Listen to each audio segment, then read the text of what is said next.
इमरान खान की सिक्योरिटी का ख्याल क्यों नहीं रखा गया?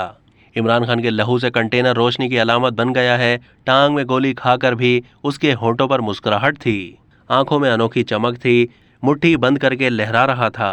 इमरान खान पाकिस्तान का वो ब्रांड है जिसने ग्लोबल मार्केट में पाकिस्तान की इज्जत को 4 चांद लगा दिए हैं, मगर बात ब्रांड से आगे बढ़ गई है।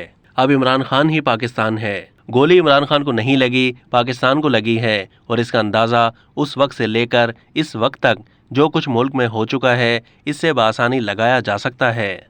अरशद शरीफ की शहादत से शुरू होने वाला किस्सा लम्हा लम्हा आगे बढ़ रहा है।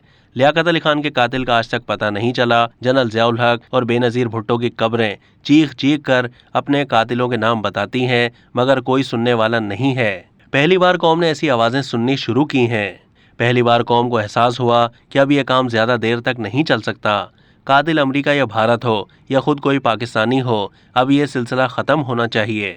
बेशक ये सवाल बड़ा अहम है कि लॉन्ग मार्च के दौरान इमरान खान की सिक्योरिटी का ख्याल क्यों नहीं रखा गया। उन्हें बतौर साबिक वज़ीर आज़म और तहरीक इंसाफ के सरबराह आखिर किस किस्म की सिक्योरिटी फराहम की गई थी? मगर सिक्योरिटी कम नहीं थी। इमरान खान के इर्द गिर्द मौजूद उनका एक एक वर्कर सिपाही था। उन्हीं की कुर्बानियों की वजह से उनकी ज़िंदगी महफूज रही। इस वक्त हर पाकिस्तानी इमरान खान का मुहाफिज है।